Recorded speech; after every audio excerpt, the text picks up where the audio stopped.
D'où puisez-vous vos inspirations pour vos livres, enfin pour vos romans? Bah, en fait, ça dépend beaucoup. Par exemple, à la base, étant une grande fan de manga, une grande fan d'Harry Potter, on va retrouver vraiment ces thèmes-là dans mon premier roman.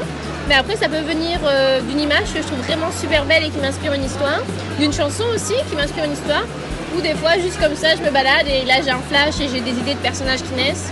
Et après, je cherche une bonne idée et ça vient vraiment de fil en aiguille. C'est assez magique en fait. Est-ce que les personnages sont inspirés parfois des personnes de votre entourage que vous connaissez? Alors, c'est arrivé juste pour les chasseurs d'âmes. Je me suis rendu compte que c'était très problématique parce qu'on vexait très très vite les gens en fait. Ils n'appréciaient pas qu'on dise certains défauts, des choses comme ça. Et j'ai aussi donc dans les chasseurs d'âmes une prof qui était dans mon lycée, qui n'était pas forcément sympathique et qui était un physique assez atypique on va dire. Et à la base je pensais pas que mes livres allaient se vendre, qu'il y avait des gens qui allaient les acheter, etc. Et le jour où il y a une fille sur internet qui est venue me trouver en me disant bonjour, j'ai madame Untel en cours, j'ai l'impression que c'est la prof que vous avez décrit dans votre livre. Là je me suis dit que si elle pouvait tomber dessus, il pourrait avoir un problème. Donc voilà, donc maintenant je ne le fais plus jamais. Voilà, à chaque fois c'est des personnages qui n'existent pas. Des fois j'utilise les prénoms de mes amis pour leur faire plaisir, mais le caractère n'est jamais en rapport. Ça cause trop de problèmes. Aimeriez-vous que vos romans soient adaptés en film ou en jeu vidéo? Ah, je serais trop fan, forcément. En jeu vidéo, c'est pas trop mon domaine, mais forcément, si ça fait ça, ça veut dire que ça marche, donc je serais super contente. Mais en film, oui. Faut savoir que chacun de mes livres, quand je les imagine, je les vois moi-même en film. Donc si un jour ça arrivait, je serais au summum de la joie, je pense, et ça serait juste parfait, quoi. Mais on sait jamais si un jour, si quelqu'un entend cette vidéo et qui est producteur de film, je suis totalement intéressée. Donc voilà. Feriez-vous un jour une autobiographie?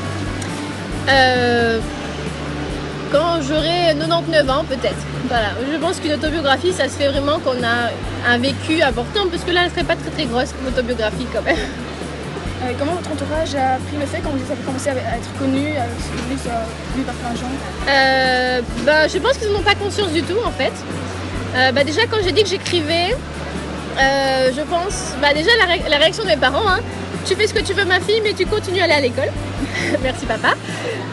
Donc ça a toujours été comme ça en fait. Les gens ils savent que j'écris mais ils se rendent pas compte qu'il y a des gens qui peuvent me reconnaître dans un salon, qu'il y a des gens qui me demandent des dédicaces, que j'en ai vendu autant. Voilà, je suis toujours la petite sœur, la petite cousine, la petite nièce, ça change pas grand chose.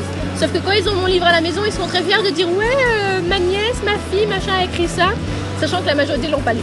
Mais bon, j'aime quand même, j'adore ma famille.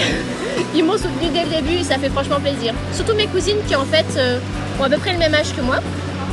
Et du coup, ils ont lu mes romans. Après, voilà, ma grand-mère les avait lus, mais elle avait 83 ans. Mais voilà, dans les personnes de ma famille qui ont une cinquantaine d'années, forcément, le fantastique, c'est pas leur univers, donc je comprends tout à fait. Aimeriez-vous être un personnage dans l'un de vos romans et celui lequel? Non, parce que je les fais vraiment souffrir des fois. Non, je m'identifie pas à mes personnages. Je pense que chacun de mes personnages a une partie de moi. Par exemple, dans Les Chasseurs d'âmes, Zach il a ma partie boulée, Tilia a la partie très vive et très souriante, Kiri a ma partie super chiante. Voilà, à chaque fois on va trouver des caractéristiques de moi dans chacun de mes personnages, même dans les méchants, mais il n'y a jamais un personnage que je suis entièrement. Enfin, si, j'aime bien me caser dans mes livres. Par exemple, une fois je suis une vendeuse dans un livre où ça dure juste 3 lignes, ou la fille dans un bus avec des lunettes. Au cas où ce soit un film, un jour je me pose comme ça, hey, je fais une petite impression, paf, je dis une phrase et je m'en vais. Mais c'est tout. Oui. Quel conseil donneriez-vous à quelqu'un qui voudrait essayer de faire un livre? Déjà d'avoir confiance en lui, de continuer même si on lui dit que c'est nul, parce que forcément au début c'est pas génial, mais il faut s'entraîner. D'avoir des amis qui donnent de bons conseils aussi. Des personnes qui soutiennent, qui aiment pour dire oui vas-y continue, parce que si on n'a pas la motivation pour, on arrête très vite. De ne pas être trop perfectionniste aussi. Les personnes qui écrivent mais qui réécrivent encore et encore et encore, ils ont tendance à faire des trucs très bien mais à jamais les finir, ce qui est dommage.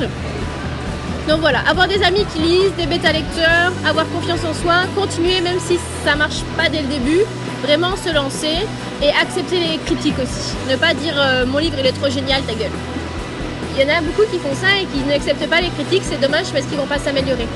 Après voilà, il y a critique et critique, hein. Donc il faut faire des critiques constructives et intéressantes. Voilà. Avec plaisir en tout cas, merci pour l'interview et On vous enverra la vidéo. Ah, ça fait plaisir, là j'ai peur maintenant.